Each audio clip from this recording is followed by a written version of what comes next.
Jompikumpi teistä voittaa ilmaisen lounaan. Sä lähet Saiturin pörssiin ja sä lähet ihan mihin vaan muualle kuin Saiturin pörssiin. Tää!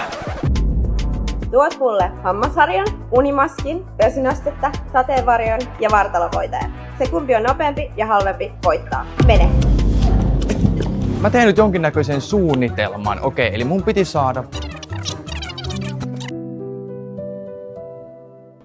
No niin, voitan sen lounaan. Mä lähden nyt jonnekin päin ekana. Tässä onkin unimaskit. No, täällä ei ainakaan ole sateenvarjoja varmaan. Täällä onkin pyykinpesuneste. Noniin. Mä en löydä. Mun pitäis mennä 10 eri kauppaa ainakin, että mä löytäisin nää kaikki. Tässä on vielä hammasharjakin. Mun elämällä ei oo tarkoitusta. Miten yksi sateenvarjo onkaan näin vaikea löytää? Ja täällä on sateenvarjo. Täällä on näin paljon vaihtoehtoja. Noniin. Hammasharjoja. Tästä näin tällainen. Mä en edes muista enää mitä mun piti hakea.